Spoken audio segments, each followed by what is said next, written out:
What's up guys, my name is Ace, and the Resistance event is now live in Call of Duty World War II, and today I'm just going to do a brief overview of what has changed and what has been added, just in case you guys haven't had a chance to check it out yet, or there's actually probably going to be a few things in this video that you didn't even realize went live, even though you've been playing the game.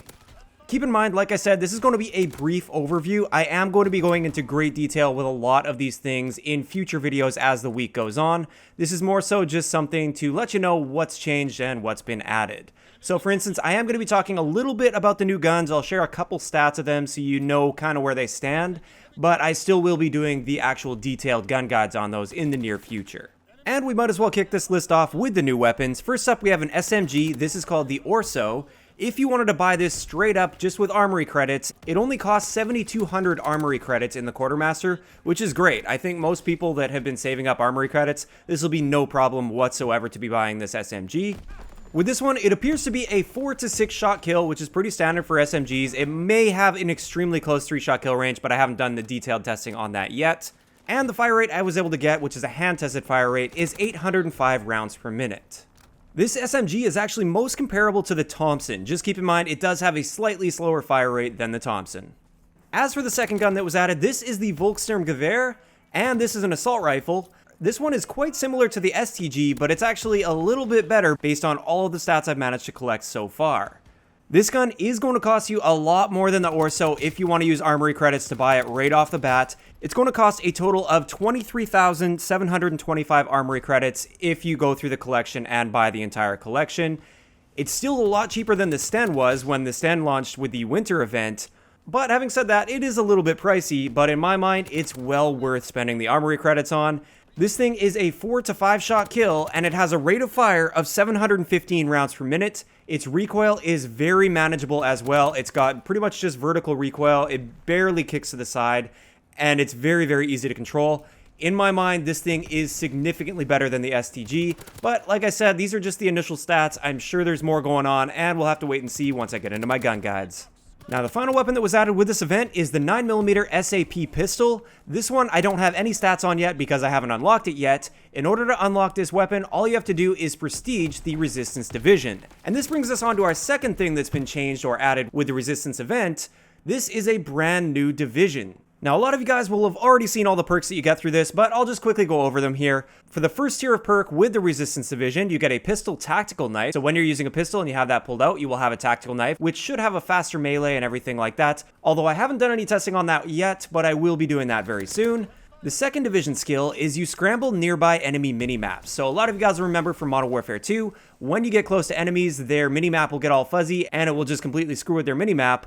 Personally, I really don't like this because in my mind, this is just telling the enemy that you're on your way and that you're getting close to them so that they can get more prepared for you and end up taking you out. The next division skill for this, the tier 3 skill, is an additional pistol attachment and the ability to swap weapons faster. And finally, the last division skill that you get with this division is you get a minimap indicator in the direction of close hostiles. This is basically 6th Sense from Black Ops 3. The next thing that's been changed with this event is they've finally moved the headquarters menu when you're in that main menu and it's the choice between selecting to go into a public match or into the headquarters.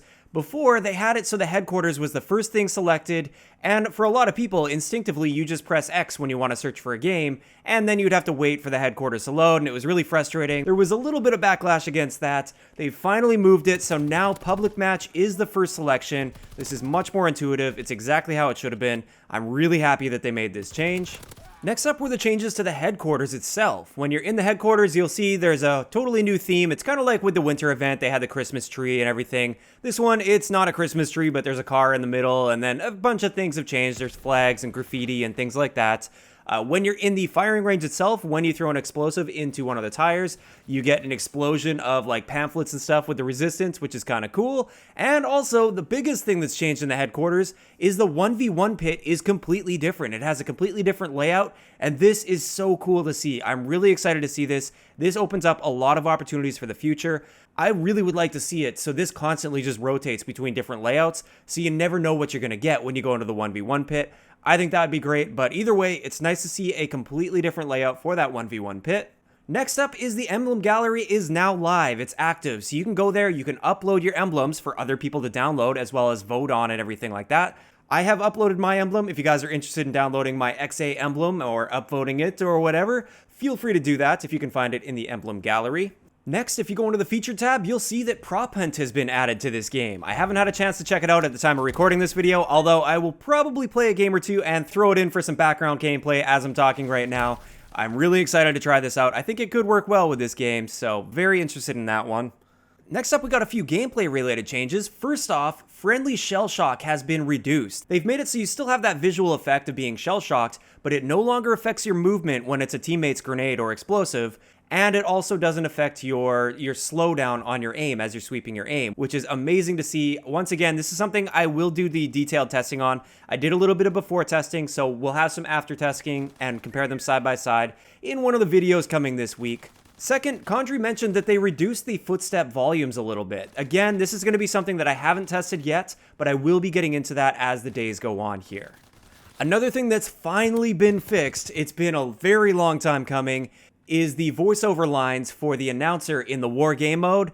The volume levels have been fixed, so you're no longer getting bees retreating or the bomb's been planted on our ammo supply. You no longer have a guy yelling that in your ears as loud as possible. Finally, that has been fixed. I really feel like that should have been fixed a long time ago, but either way, it's fixed now, so I'm happy about that. So the final additions we're going to be mentioning in this video are two new basic training skills.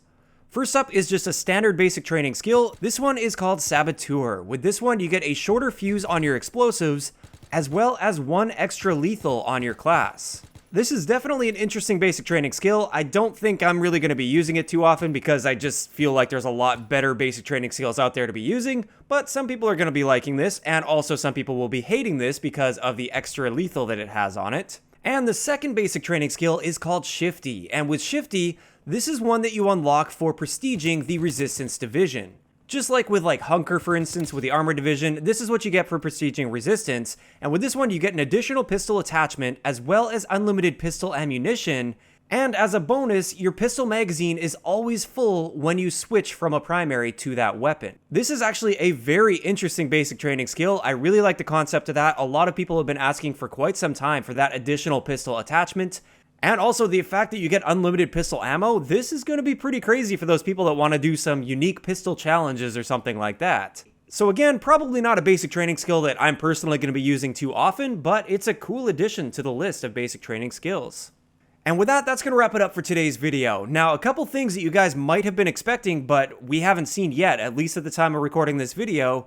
First off, Domination XL, where it's domination with 100 score per kill.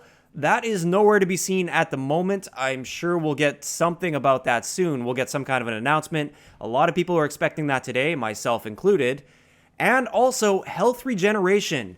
Condry said last week that it was likely going to be changed in this update, but I did the testing frame by frame, side by side, because that was actually going to be tonight's video instead of this video, and nothing changed with health regen. So hopefully we'll see that in hotfix in the coming days, hopefully as soon as possible. I feel like that's something that can be changed in a hotfix without too many issues. But we'll just have to wait and see for that one, and I'll be sure to keep you guys updated when we find out more about health regeneration. So I'd like to know in the comment section below, what do you guys think of all these changes and additions that have been made with this event? Personally, I'm really surprised by a bunch of these things. I expected some things to be added, some things to be changed, but they definitely kept a bunch of things up their sleeves. I like the fact that you don't really have to spend too many armory credits to get the new weapons. I just bought them outright right away. And also, they're very good weapons, really fun to use. I'm enjoying them so far. And so far, it's looking like it's going to be a pretty good event. Also, I'd like to know in the comment section below, is there anything I missed in this video? What else has been changed or added with this event? I'm sure there's a couple little things I've missed. Let me know in the comment section below. If you enjoyed the video, a like rating is always appreciated, and don't forget to subscribe for more if you haven't already. I'll talk to you guys next time.